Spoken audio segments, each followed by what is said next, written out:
gentlemen, without any further ado, it is my proud pleasure to bring to the stage a man known all across San Francisco and throughout the world as a font of knowledge. He is an incredible persona, and he will answer all your questions this evening, whether he wants to or not. Ladies and gentlemen, it is Dr. Hal!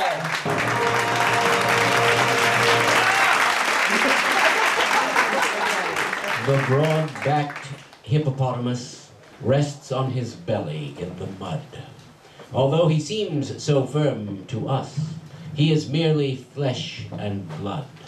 Flesh and blood is weak and frail, susceptible to nervous shock. But the true church can never fail, for it is based upon a rock.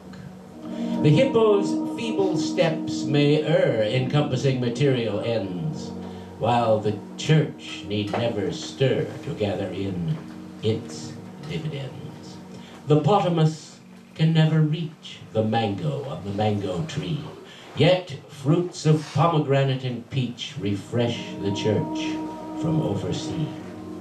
At mating time, the hippo's voice assumes inflections hoarse and odd.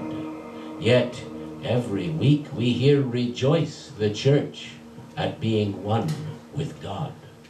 The hippopotamus's day is passed in sleep. At night he hunts. God moves in a mysterious way. The church can sleep and feed at once. I saw the potamus take wing, ascending from the damp savannas, while choiring angels round him sing the praise of God in loud hosannas. Blood of the Lamb shall wash him clean, him shall the heavenly arms enfold. Among the saints he shall be seen, performing on a harp of gold. He shall be washed as white as snow, by all the martyred virgins kissed, while the true church remains below, wrapped in the old miasmal mist. Hello, everybody.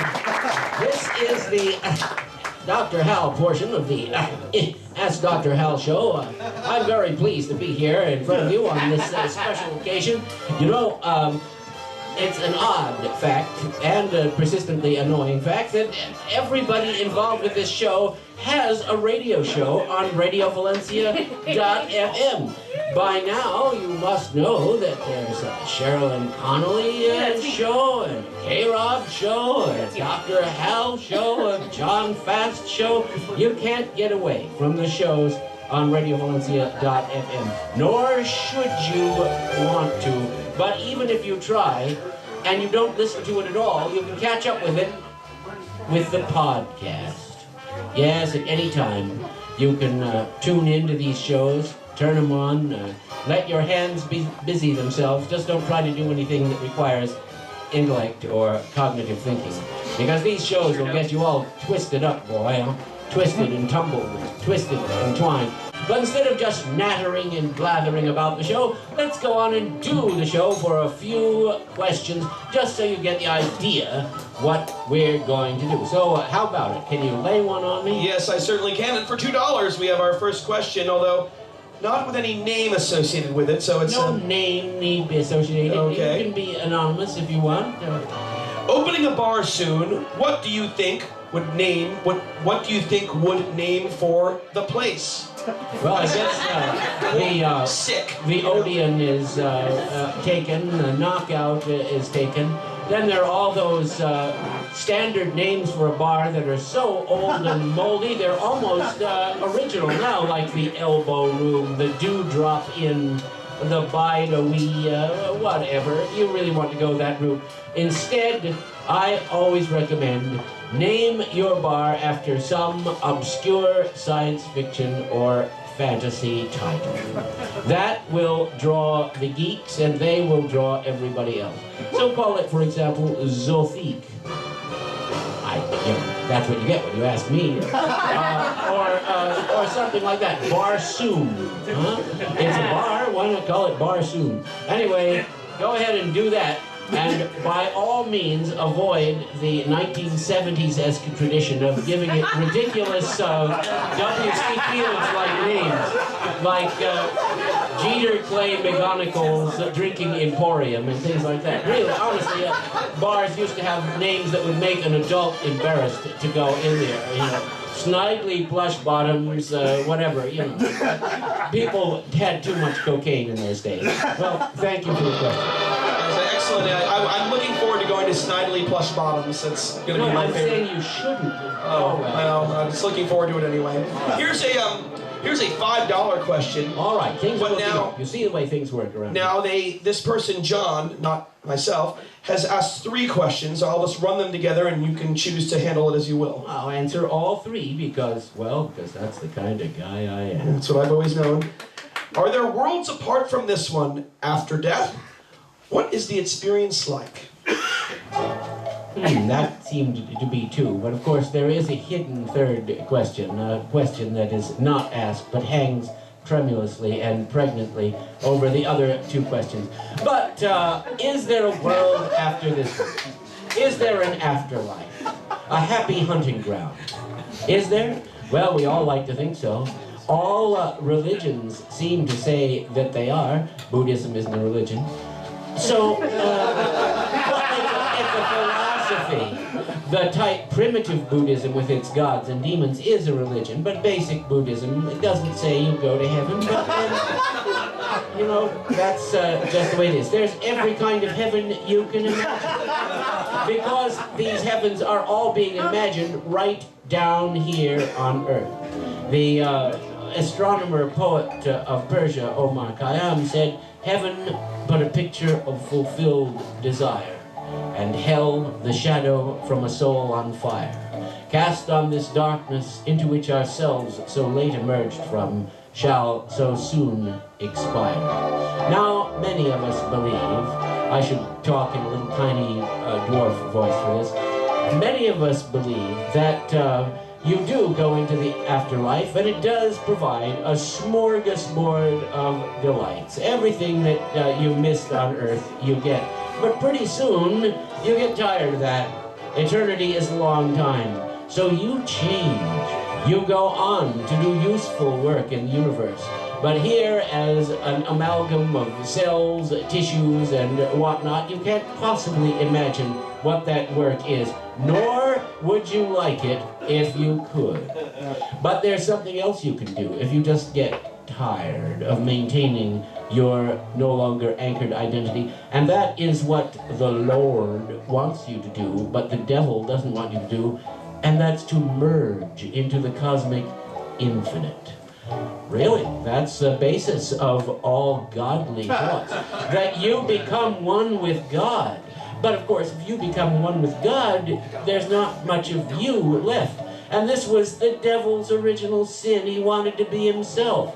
See, the devil has gotten bad press. There's a lot to be said for Satanism, Satan worship. It all, the people who complain about it aren't the ones who, I mean, they're the enemy, so they don't write it properly. Well, I hope this, in some way, answers your question.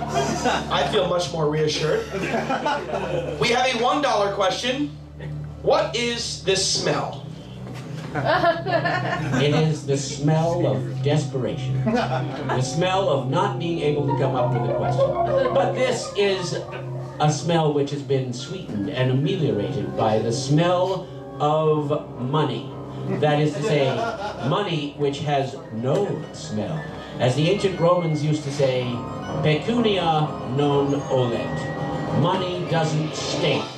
If you get money for something, you can resign yourself to whatever it is you did. Even if it's something as pointless as answering questions at some fly-by-night, oh well. Anyway, never mind that. So, there's your question. It's a side note. Oh, a side note. Let's have it. Apparently, what was that smell? Actually, it was Francis's fart.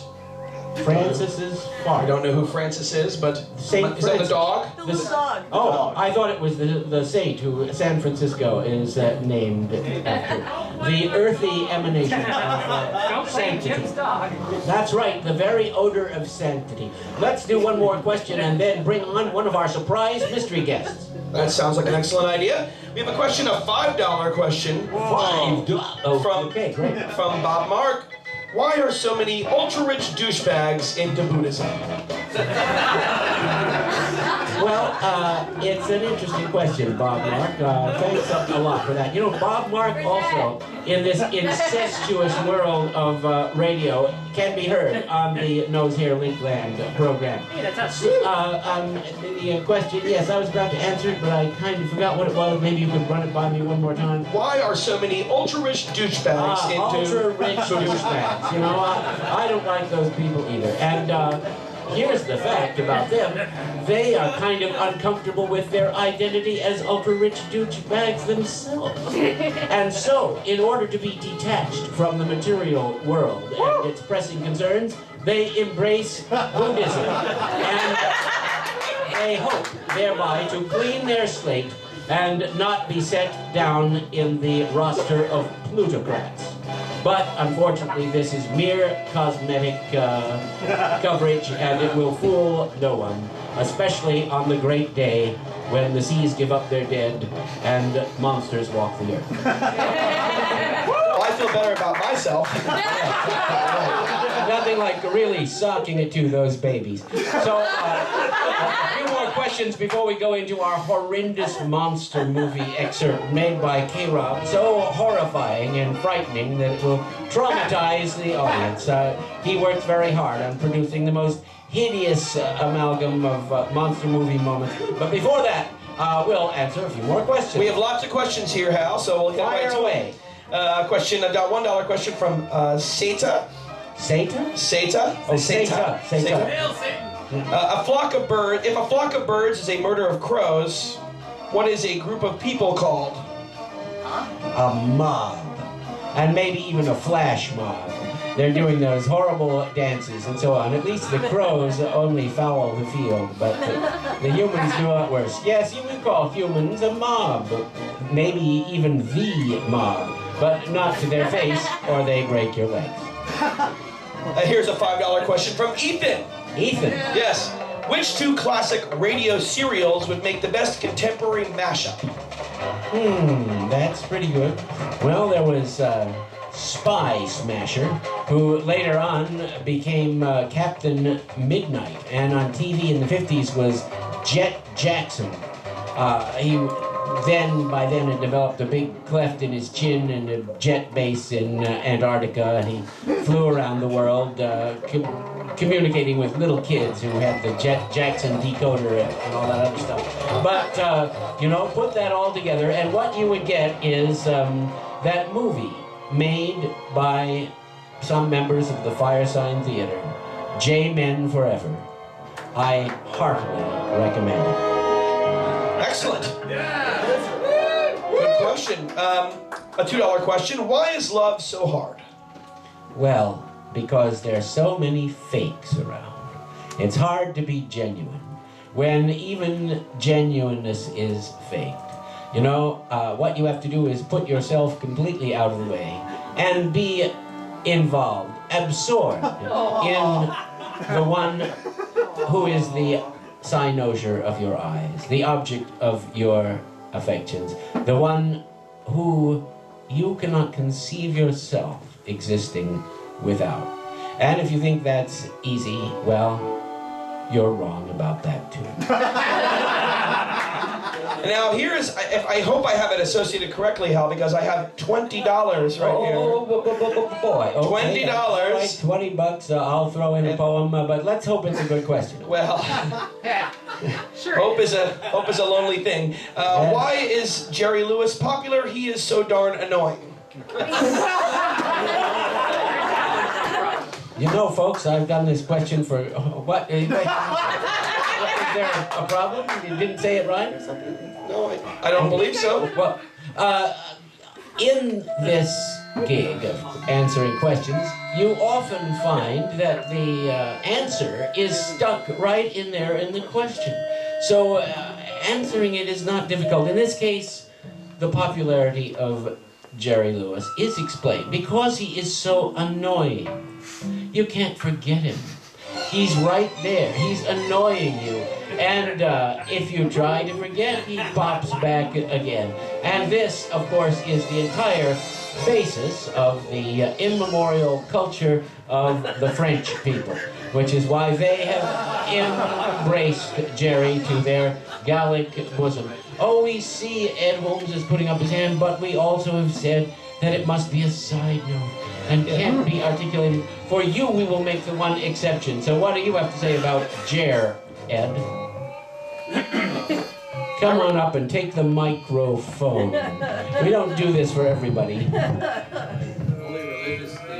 Bishop Joey here, Seminole Secretary of the First Church of Wales, fast-growing snack religion, 150% less dogmas, and light religion, one holy day a year, but today isn't it.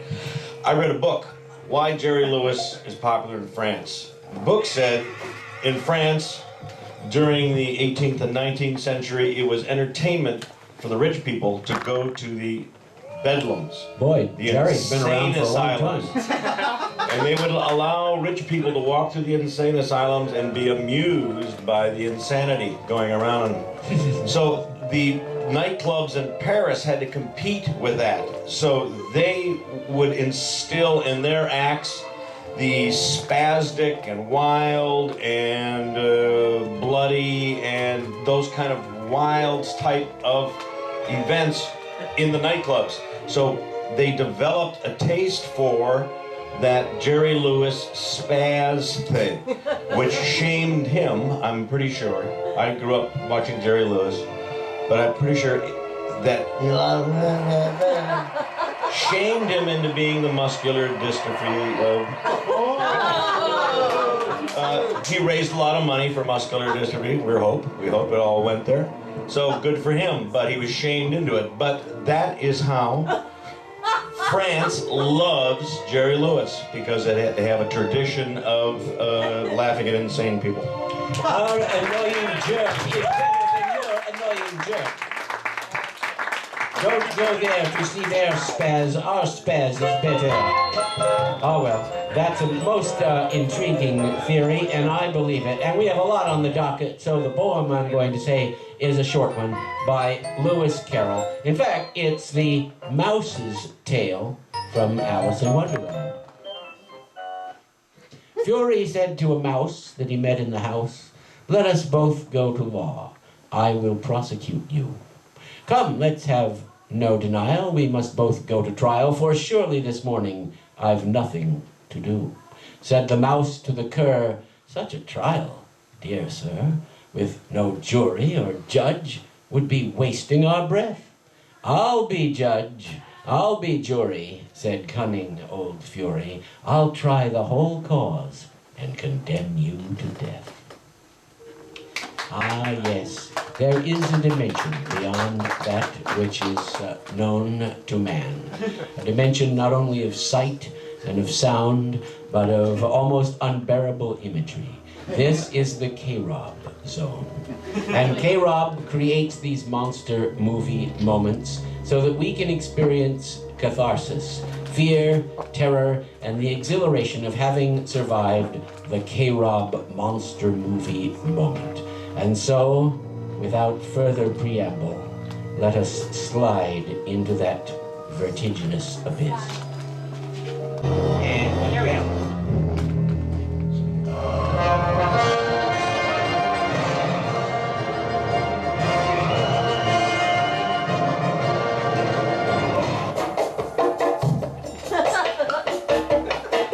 Yes, it's always time for the insect world. Insects are around, whether you like it or not. And not only insects, but large arthropods like arachnids, centipedes. Bugs creep me out. Whether you invite them over to your house or not, they are there, feasting on your leavings. Yes, insects, as much as anybody else, enjoy a good feed. And the food doesn't have to be too fresh, if you get my meaning. They'll gladly eat rotten meat and donuts. And they'll even penetrate into the human sinuses. Like the larva of the botfly. You don't want the botfly to fly by.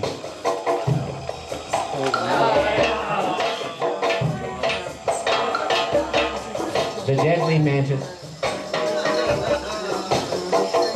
La cucaracha, the little brown brother. He saw the dinosaur and the pterodactyl die, and he will be there to see you die too. Yes, will bugs turn you on, or will bugs turn on you? I went to X Day, the Subgenius National Redoubt this year, and I stayed at the house of a woman who likes insects, so she put things down on the floor to attract them. Sticky things. It was something like this that you see in these pictures. Emergency, emergency, emergency power. There we go. That ought to hold the little... Oh, is this on?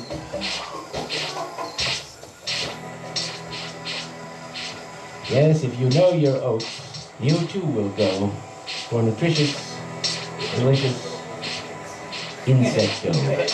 This is not a horror movie for those who eat bugs. There are some people who do. If you read the SF Chronicle, there's a nice lady who's trying to introduce people to the joy of insect eating at the farmer's market. And of course, the more you eat, the fewer there will be left to eat you.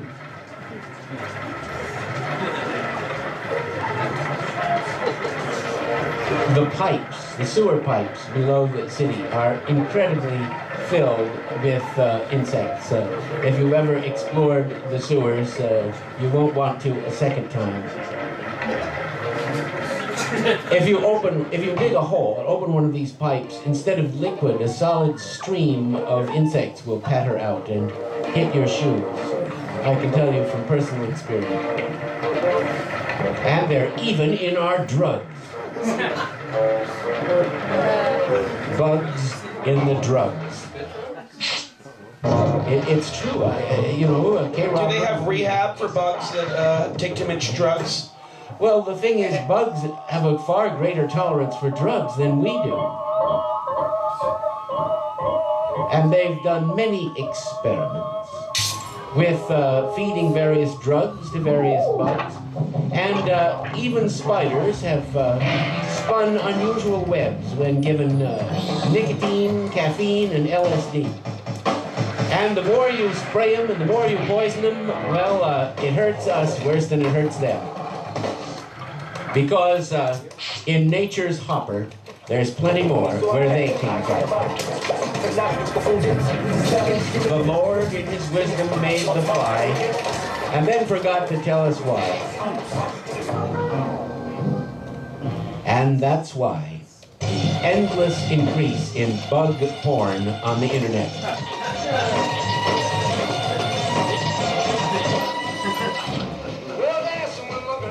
Of course, lots of people like bug porn. They want to watch it in their own home, in the privacy of their own setup.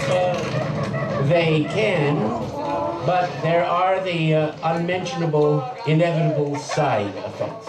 I have a feeling it's not going to end well for this gentleman. It's E.G. Marshall. You may remember him from such movies as The Defenders, and he was in 12 Angry Men. Well, by the time of this is over, there'll be 11 Angry Men. So might as well relax. The bug apocalypse is here, whether we like it or not. Especially since we're killing off all the birds and bats and everything that eats insects. We might as well settle down and get real intimate with the insect kingdom. And you can get as close to an insect, in fact, closer than you could ever imagine.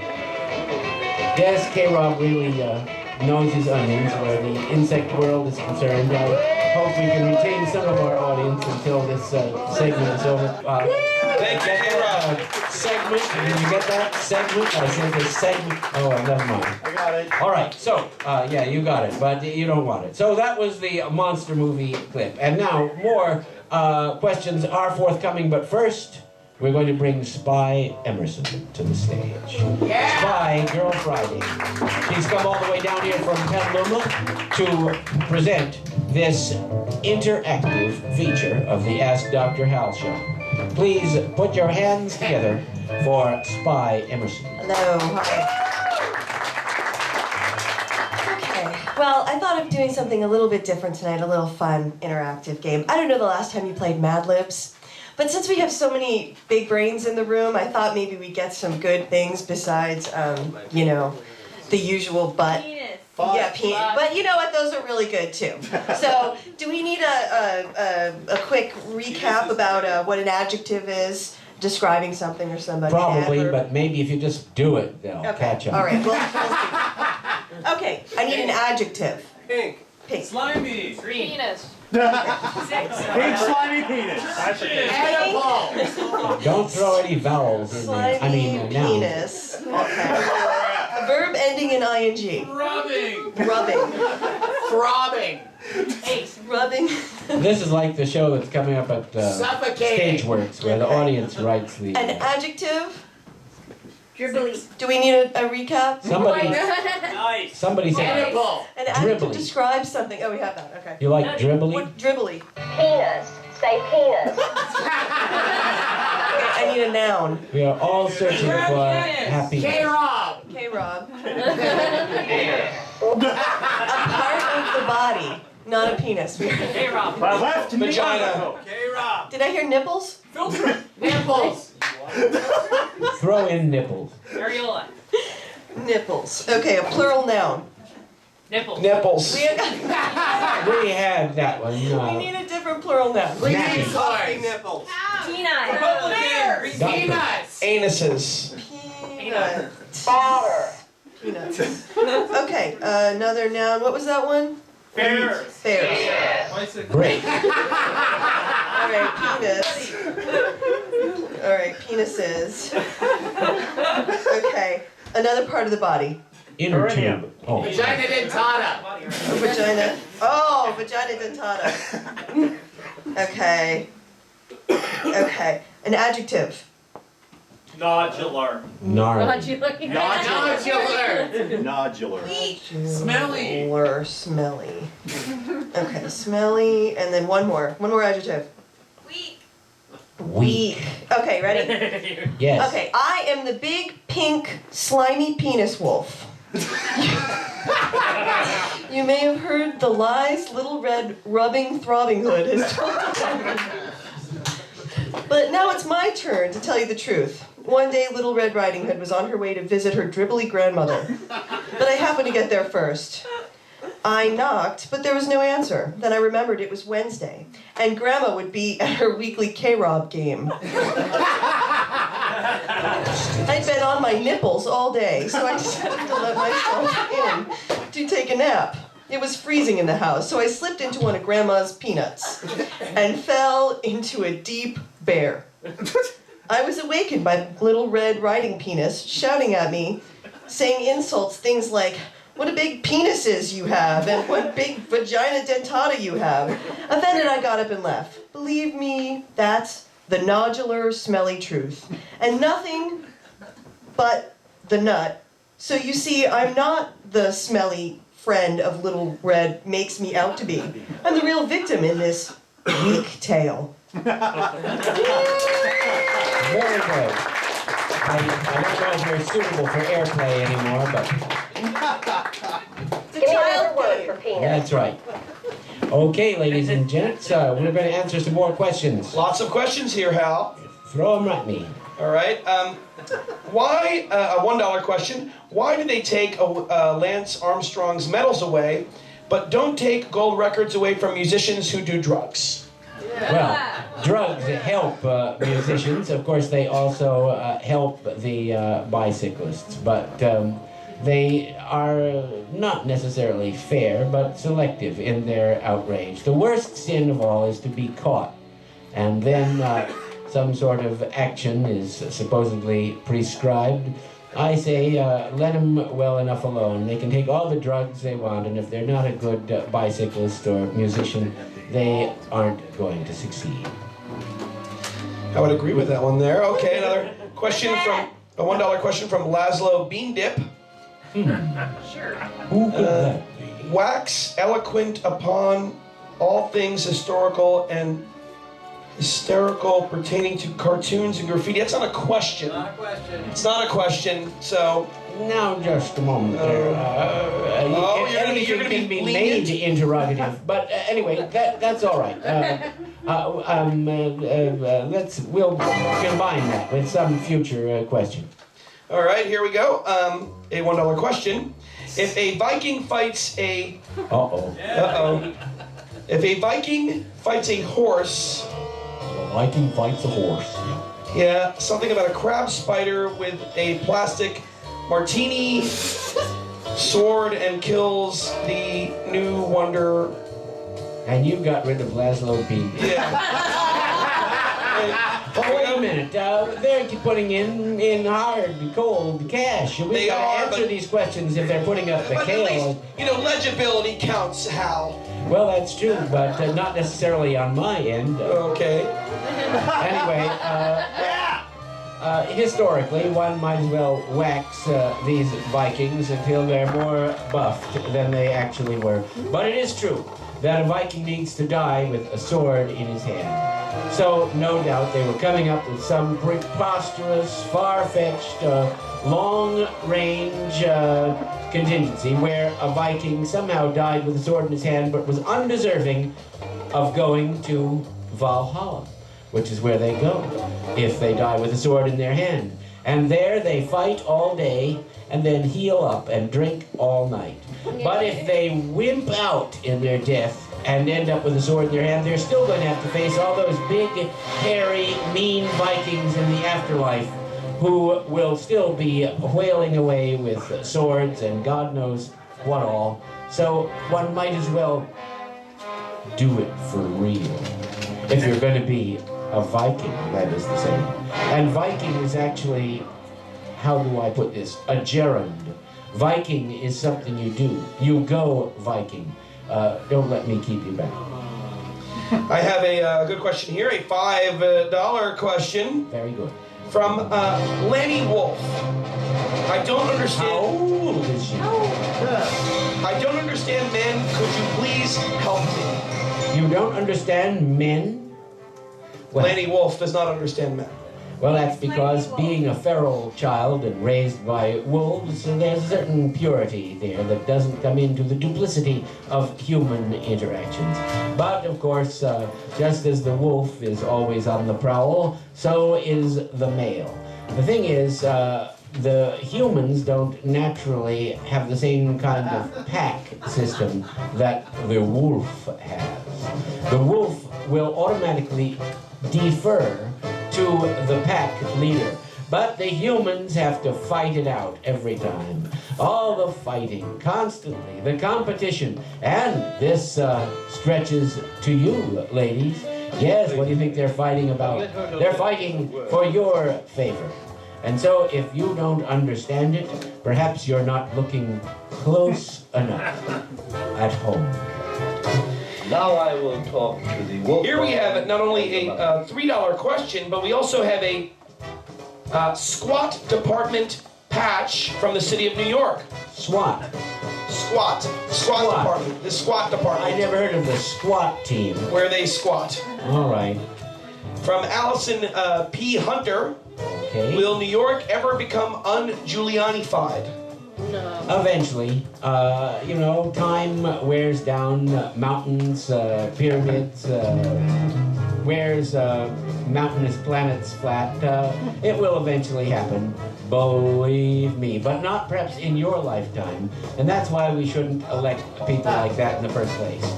So now it's time to gird up our loins and hurl ourselves at the questions remaining to give the best answers possible and justify every goddamn thing that's happened up to now. So let us begin this great work.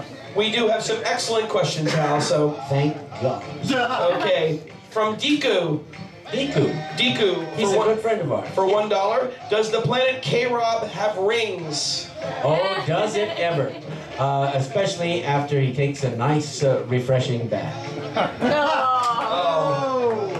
I didn't know this was a roast? I didn't, yes. Well, look, does the planet K-Rob have rings? You know how many planets have rings? Practically all of them do. Even the Earth has rings that you can't really see too well, but the giant gas planets have rings. Rings are caused by shepherd moons. And K-Rob has so many fans that they orbit him like moons, and thence the rings. I think I've made it clear now. You certainly have. For $2 from Steven. The Mantis Shrimp has 16 types of photoreceptors to our 2, meaning they perceive colors we have no name for or comprehension of. What other aspects of the universe exist that we have not evolved to comprehend? Well, we don't need to see all those highfalutin fancy colors that the Mantis Shrimp sees, but those are talented creatures. Another thing they can do is create a little spot of heat that's hotter than the sun, so I'm told. That's a most interesting shelled creature living underwater. Another question here. What makes weeds weedy? Toughness. Ability to survive. A weed is just a plant on steroids. $3 question from Sean. Why is 99% not good enough? Well, the fact is resources are limited. And though a Republican is the last person to tell you this, everything that he accumulates is something that you can't have. For $2, have you ever seen a ghost? Well, my sister's house is haunted, and there's a ghost. I never saw this being, but it has created difficulty for me, locking me in the bathroom once for many hours. You were locked in the bathroom by a ghost? Yes, my sister's house is 18th century. It's on a mountaintop. It has an old part that was expanded. The ghost is attested by other people who lived in the house, and it does things like this. Ghosts are not fully, there's no time to go into this, but ghosts are not full personalities. Ghosts are rinds, shells of tics or behavior of vanished personalities. And this bastard likes to lock you in the bathroom. Here's another question. I'm not sure I understand this, but why are salp blooms growing all over the world? Salp, S-A-L-P. Salp? Me? I don't know. No, I don't know what salp blooms are, but if they grow all over the world, it's because they've come into their time. Now that we're getting into global heating and the fire age is ahead of us, naturally there are going to be some organisms who are far better adapted to live in this brave new world. Too bad I'm not one of them. Here's a $2 question. What are the pros and the cons of the neti pot? Good Lord, the neti pot? Yes, the neti pot. Okay, yeah, give him some Fernet for that yeah, one. Here's some Fernet. Who asked that question? You may have to make several trips to the neti pot after drinking this, but part of our show is that we give away Fernet Branca, the miracle liquid. It's a miracle to me that anybody would drink it, but it is the subject of its own call. That's very good. She drank it down in front of God and this assembled company. And we still have one fresh shot That's glass right, left. one glass that isn't used. Now, what's all this about the neti pot again? The neti pot. What are the pros and the cons of the neti pot? Well, the pro is that it seems to be something I haven't heard of, but that is also the con. Why do humans cry? Well, humans cry because they eliminate salt through their tear ducts. So do elephants and seagulls, and aquatic creatures can often do it. The fact that elephants can do it is unusual because it implies that in their evolutionary history there was an aquatic stage. However, there were riparian or river elephant types. There are many elephant types that existed in the past which are no longer with us. Most of the great elephant races are dead.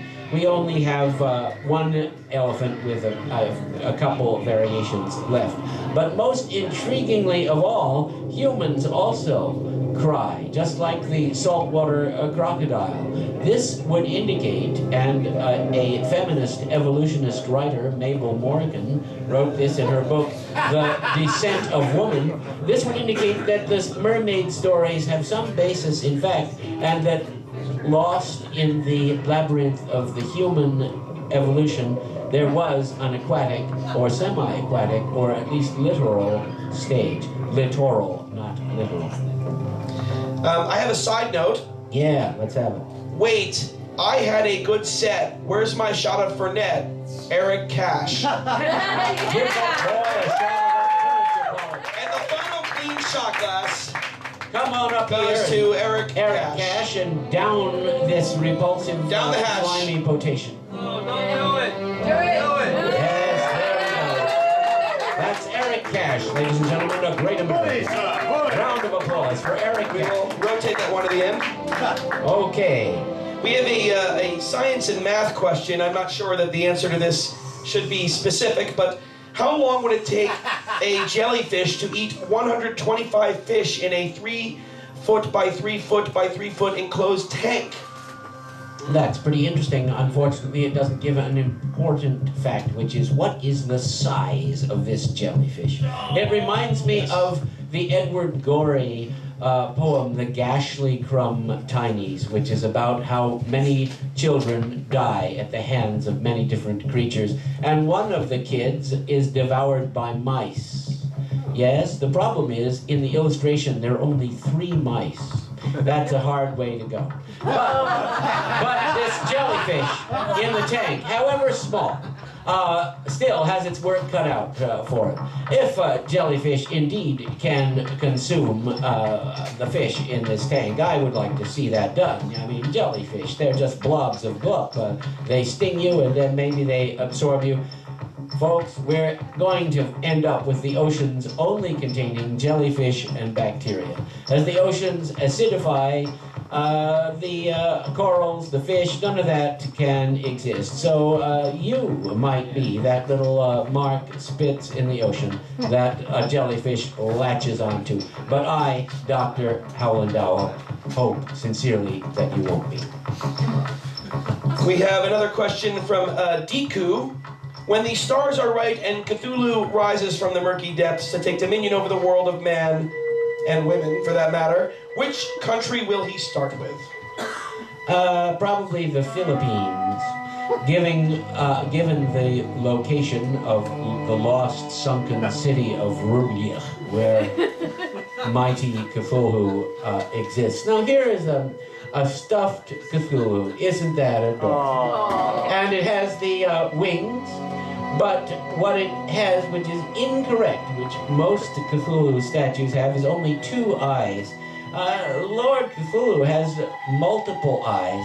He's like that octopus at Burning Man with the many eyes popping out and the sheets of flame shooting out. In fact, that famous art car is dedicated to the service of Lord Cthulhu and is a harbinger of his return. Remember, in the H.P. Lovecraft cosmogony, Cthulhu corresponds to Poseidon, the sea god, just as Neath-Arlotep is the correspondent to Mercury, or Shub-Niggurath to Venus. So whenever you stick a toe in the restless ocean, you might think of who waits dreaming beneath the surface. Another question from Bob Mark, a $5 question. Who is faster? Flash, faster than lightning, or Superman faster than a speeding bullet? Well, you know, the Flash in DC Comics is super fast. I wonder if he got that from H.G. Wells' The New Accelerator. But H.G. Wells invented all science fictional concepts. The problem is that Superman irritatingly outclasses all the other superheroes in the Justice League of America. You can imagine the small talk they make around the water cooler, you know. So you're like, you're super fast, huh? I can do that. And that's all that the Flash can do. But Superman can, read the Gutenberg Bible at super speed also. There's a problem. The problem with Superman is the problem of the overachiever. It's good to specialize and just be speedy. It would help me get through this show a lot faster. Let's continue. Let's continue. What will happen when, if the machines become smarter than humans?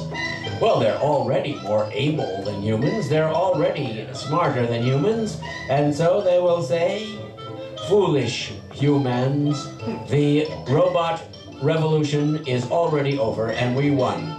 Now have a drink.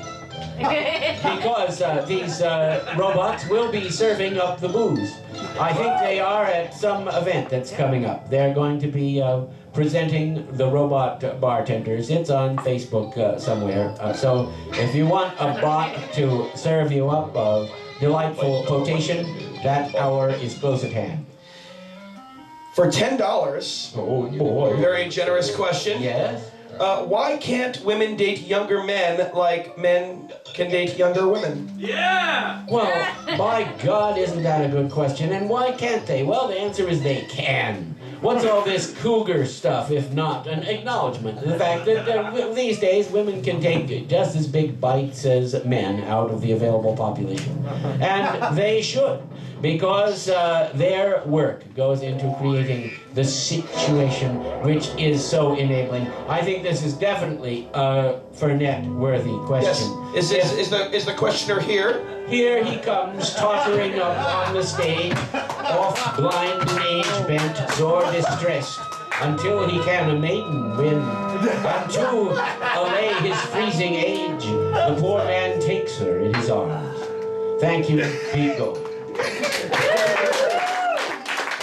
All right, we have plenty more, and we haven't even advanced to the speed round. We do. We have plenty more questions, and I think everyone is enjoying themselves immensely, aren't they? You're enjoying yourselves?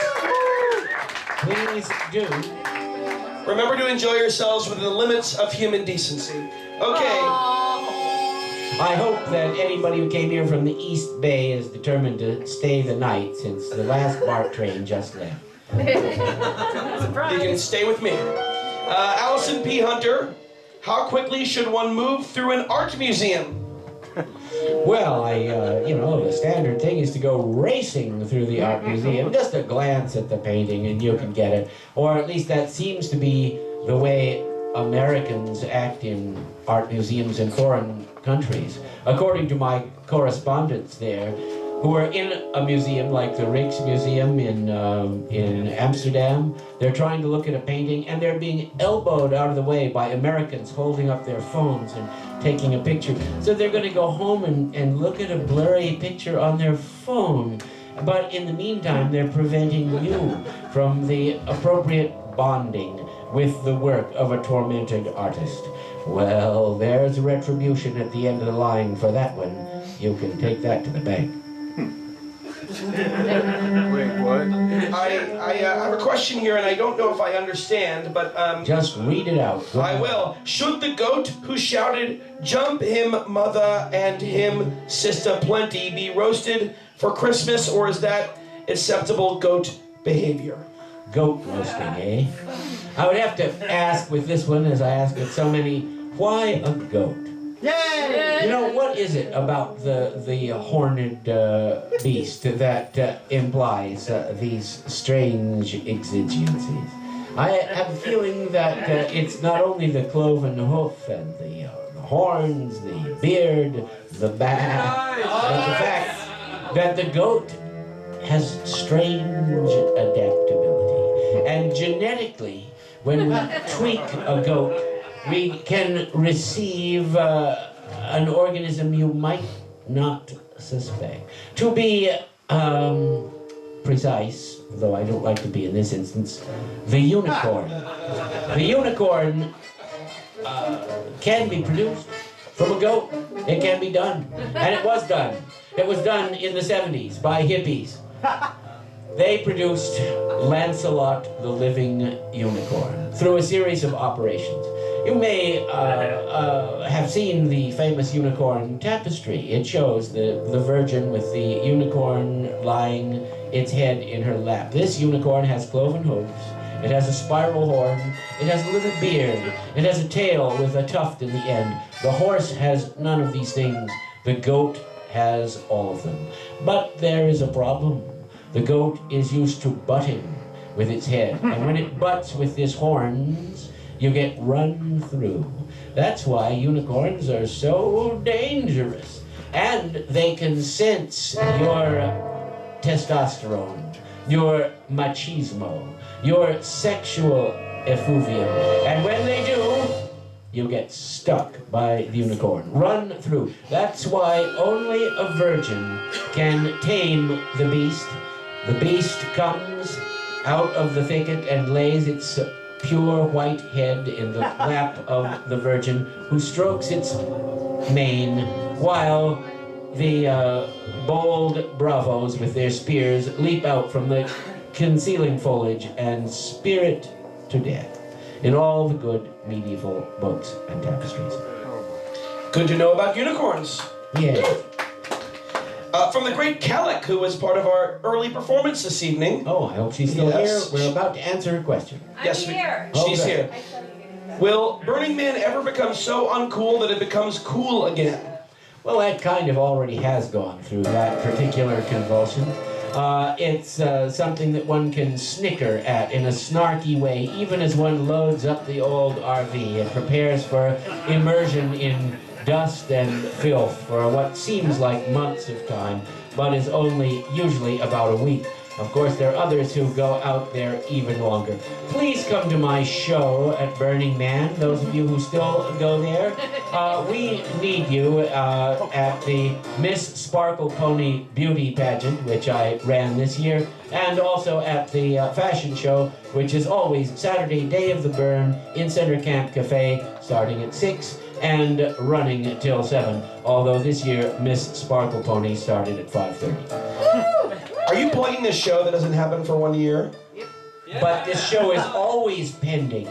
You know, I've never paid for a Burning Man ticket in my life. I understand they're expensive. No, they send me the ticket. And then I figure, well, this is kind of an honor, so I guess I have to go to Burning Man again and get all this stuff together. And even though I don't have to buy the ticket, I have to spend a lot of money, and it takes a lot out of you. You're not going to survive if you keep up. But we put on one hell of a show. Yeah.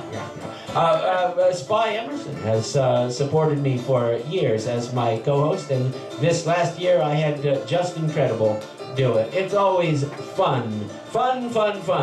My old partner in that enterprise, Andy Coulter, used to call Burning Man the Death March of Fun. And that's what it is. Speaking of the Death March of Fun, for another question from Allison, which leg of a relay is the funniest?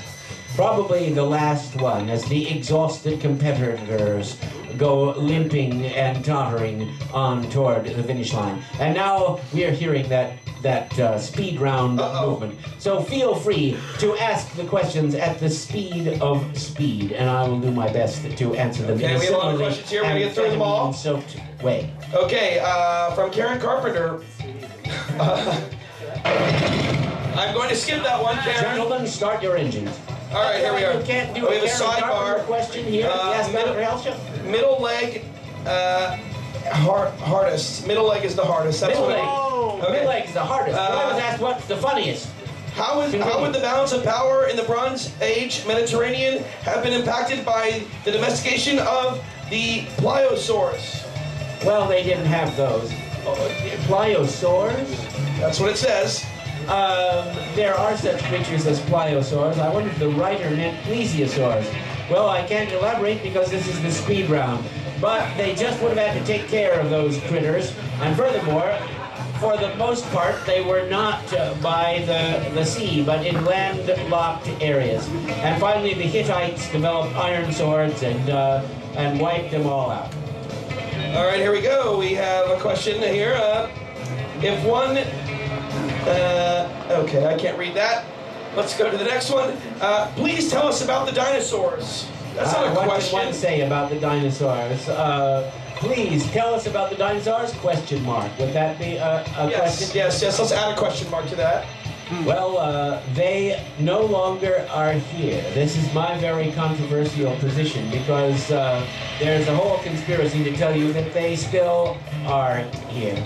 But unfortunately, being as this is the speed round, I can't go any farther than that except to say that the feathers on dinosaurs thing doesn't really hold up, but is a scientific fashion like a clothing fashion. Science will sort itself out because science is about getting to the facts. And Karen, it's not a good question that it's being thrown away. It's just a question that is... Let's have it. Okay. I shall stand the push of your one question. Okay, Karen wants to know, when will Radio Valencia get its low-power FM license, and how much will it cost, and why? Well, that's a great big debate question sitting right athwart the chat stream of Radio Valencia. But Karen Carpenter, who slyly asks this question, has recused itself from that chat stream. In order to get all the juices of that savory, piping hot question, get back on the chat stream, and then you might be impelled to throw your own snark in there on the eternal bonfire. Thank you, Dr. Hal. That's an excellent answer. Sean, if I file a restraining order against Jesus, will he still be with me always? I'm afraid so. And then you That's an will excellent have to question. sit behind in front of the 80-foot Jesus at the great white throne judgment, so ably depicted by Jack Chick in his many comics. And this is a huge, faceless, scary Jesus who is condemning everyone who goes to this judgment to go through a suspicious-looking tunnel with smoke coming out at the end, where the angel throws you alley-oop into the lake of fire. So better steer clear. Do we use antimatter for anything other than medical diagnostics? We don't use antimatter at all at the moment because it's difficult to contain it, like the alchemical universal solvent, which could not be contained in a vessel. But perhaps we will create a magnetic, something like a cloud chamber, some kind of magnetic containment capsule. But why do we have to mess with such dangerous stuff? Isn't our experience with plutonium enough to show that such experiments should be carried out in space, far from God's green earth? Next, please. I have an excellent question here for $5. Oh. Why is it always men who host the Ask Dr. Hal show? I want Spy. Wouldn't Spy be great? Well, perhaps in the future Spy will. I'm just going to point out here that as a matter of historical record, Robin Coomer once hosted the Ask Dr. Hal show, who is definitely female. So that is a canard, ladies and germs. It's not always the fiercest, but sometimes the Chloris who hosts the Ask Dr. Hal show. All right. Here's another one that relates to the Nose Hair Lymph Gland radio show on Radio Valencia. Nose hair I'm familiar with. Where is the lint gland? Well, you see, the lint gland picks up all those nose hairs that fly about.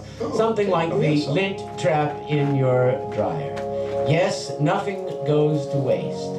And these little bits of the lasting parcel of the human composition are translated through the magic of art into radio and become one addition to that thin book known as the accumulation of human knowledge and science.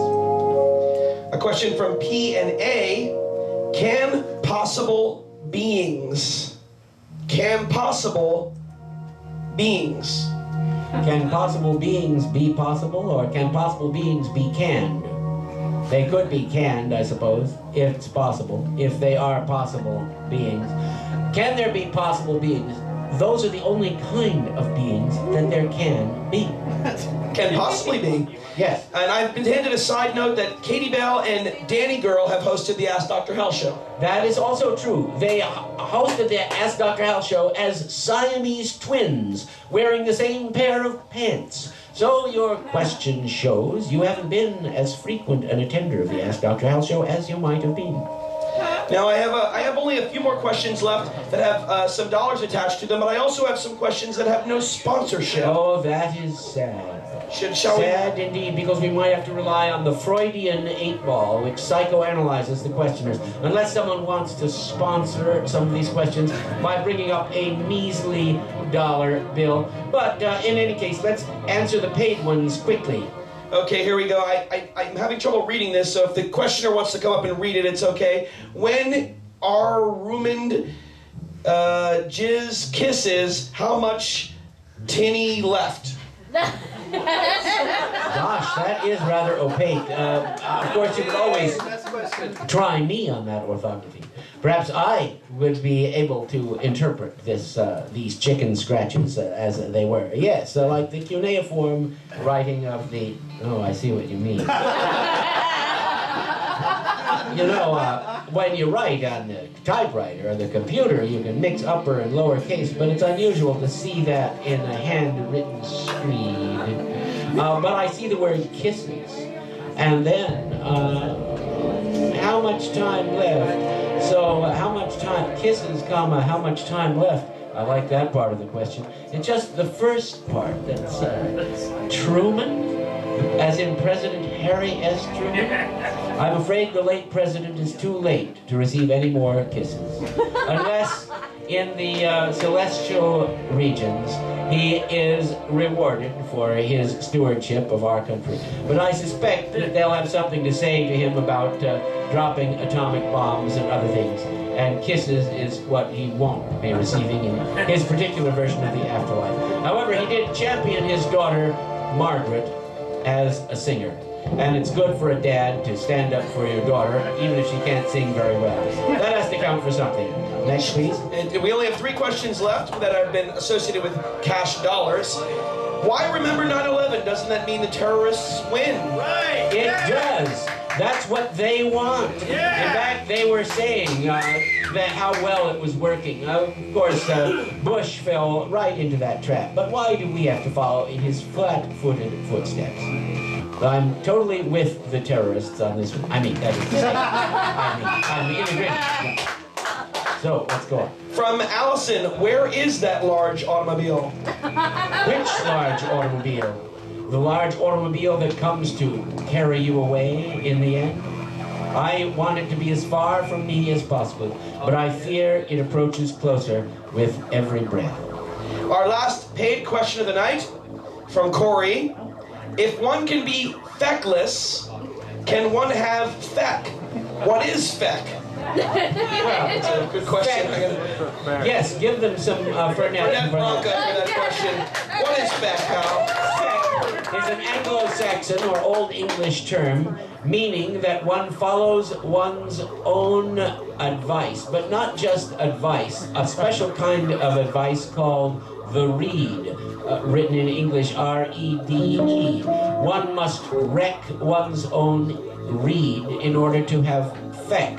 That is to have a solid grounding in reality. If one does not, then one is feckless. And one may still succeed, because as a subgenius, I'm compelled to say that a subgenius is supposed to surf the luck plane and just exist on the luck that comes from achieving true slack. But I also have to insert as a codicil, beware, because when you're surfing, you wipe out every now and then, and you end up on the rocks, which is the price you pay.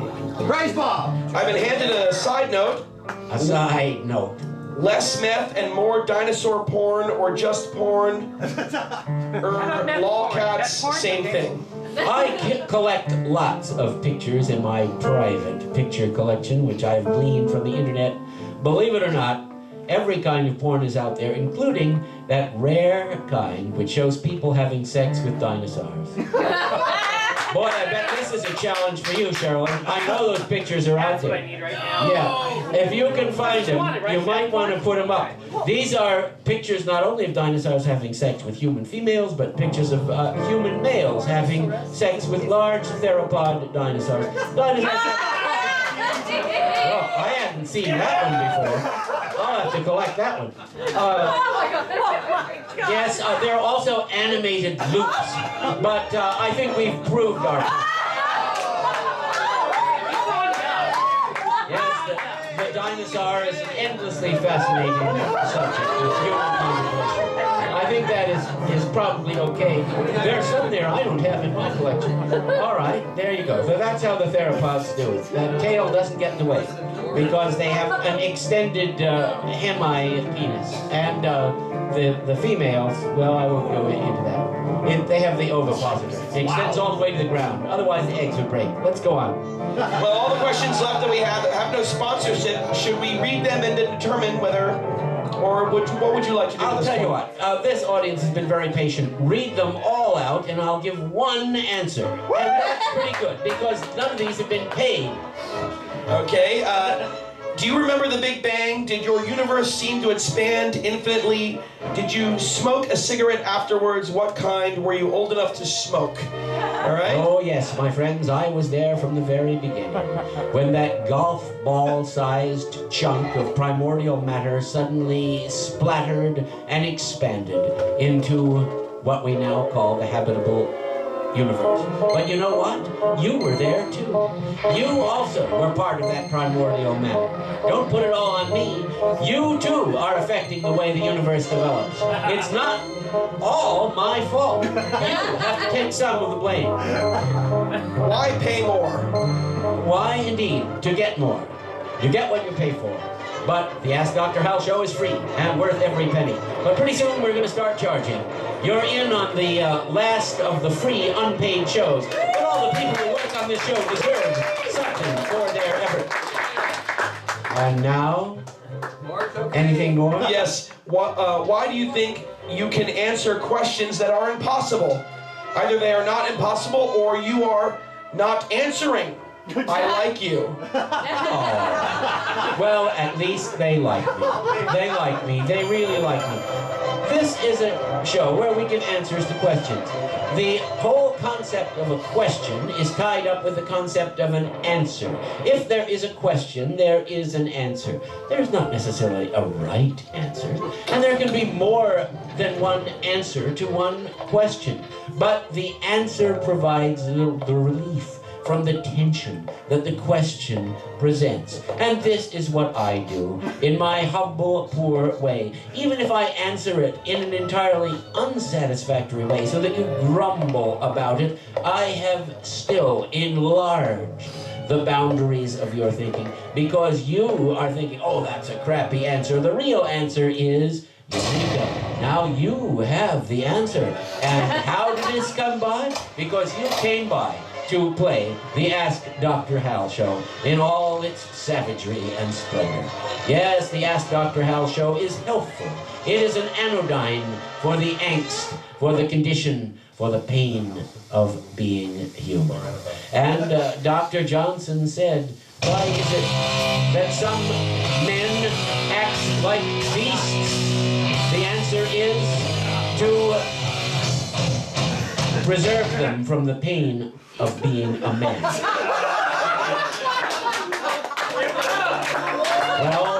I guess I don't think we should go on. That was so fabulous. For the wind-up of the Ask Dr. Hal Show, it is incumbent upon me to thank everyone who helped make this come about, particularly the DarkRoom, Jim Forniatis, who allows this show to exist in his special space. Rhiannon, Charisse, and Sean Wigglesworth, who not only put on Godzilla, the play, which you guys ought to come in and see. I just saw it tonight. But also, the Ask Dr. Hal Show, they laid the foundations as the Lord of Hosts laid the foundations at the beginning of the world when he created the firmament and the waters beneath. And of course, my golfing and prayer partner, Juan Rapido of soon-to-be low-power FM Radio Valencia.fm.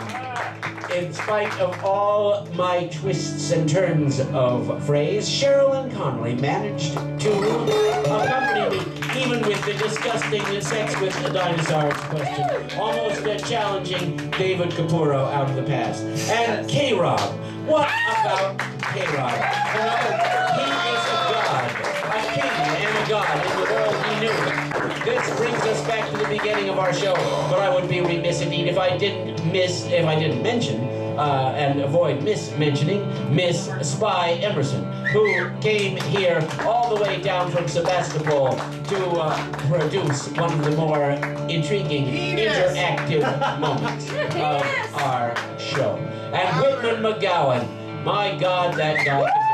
You know, the Rastafarians worship Haile Selassie. He is their God, and he got shoes at a store where Whitman was. Eric Cash, ladies and gentlemen, put your heads together for Eric Cash, who came in. He said he'd do a 5-minute set, and by God, he did a 5-minute set. Although he was doing quite well, and the impulse to grandstand and extend his time must have been almost overwhelming. That guy has discipline, the strength, and the skill to be bitterly, savagely funny. And let's not forget Pete Goldie, I who promised to do 5 minutes and did 25. Pete Goldie, there's not room enough in this universe for Pete Goldie to do his show, but we try to give some evidence of that, and he always concludes with a picture of his daughter, Daria. In this case, he did not disappoint. Thanks for coming to the Dark Room and the Ask Dr. Hal Show.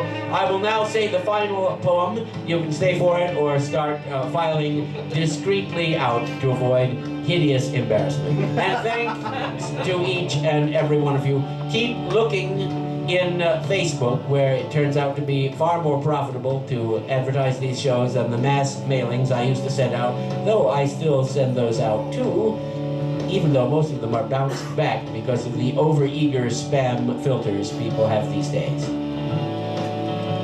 This doesn't work. Well, I'll turn on the other poetry light. Our closing poem is a savagely real one. I had some fantasies early on in the poetry department, but this one is in a book which is quite real, scientifically, philosophically, and psychologically. That book is Alice in Wonderland, a most underappreciated book. And it saddens me that I have to walk down the street looking into the faces of people who have never read Alice in Wonderland. Well, here is a poem called The Walrus and the Carpenter, which is fairly true to life, I should think. The sun was shining on the sea, shining with all his might. He did his very best to make the billows smooth and bright. And this was odd, because it was the middle of the night. The moon was shining sulkily because she thought the sun had got no business being there after the day was done. How very rude of him, she said, to come and spoil the fun. The sea was wet, as wet could be. The air was dry as dry. You could not see a cloud because no cloud was in the sky. No birds were flying overhead. There were no birds to fly. The walrus and the carpenter were walking close at hand. They wept like anything to see such quantities of sand. If this were only cleared away, they said, it would be grand. If 7 maids with 7 mops swept it for half a year, do you suppose, the walrus said, that they could get it clear? I doubt it, said the carpenter, and shed a bitter tear. Oh, oysters, come and walk with us, the walrus did beseech.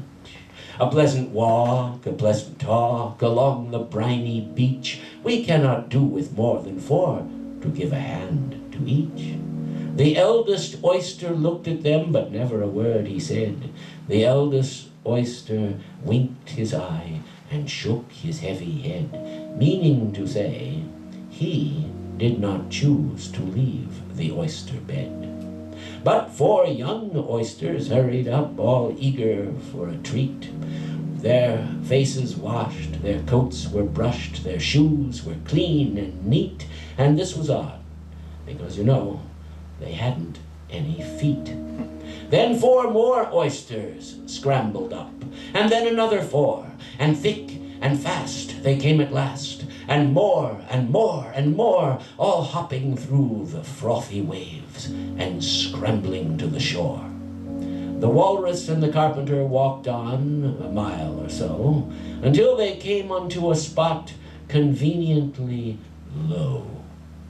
And there the little oysters stood before them in a row. "The time has come," the walrus said, "to talk of many things, of shoes and ships and sealing wax and cabbages and kings, and why the sea is boiling hot, and whether pigs have wings." "But wait a bit," the oysters cried, "before we have our chat, for some of us are out of breath, and all of us are fat." "No worry," said the carpenter. They thanked him much for that. "A loaf of bread," the walrus said, "is what we chiefly need. Pepper and vinegar, besides, are very good indeed. Now, if you're ready, oysters dear, we can begin to feed." "But not on us," the oysters cried, turning a little blue. "After such kindness, that would be a dismal thing to do." "The night is fine," the walrus said. "Do you admire the view? It was so kind of you to come, and you are very nice." The carpenter said nothing but, "Cut us another slice. I wish you were not half so deaf. I've had to ask you twice." "It seems a shame," the walrus said, "to play them such a trick after we brought them out so far and made them trot so quick." The carpenter said nothing but, "The butter's spread too thick." "I weep for you," the walrus said. "I deeply sympathize." With sobs and tears he sorted out those of the largest size, holding his pocket handkerchief before his streaming eyes. "Oh, oysters," said the carpenter, "we've had a pleasant run. Shall we be trotting home again?" But answer came there none. And this was scarcely odd, because they'd eaten every one. Good night.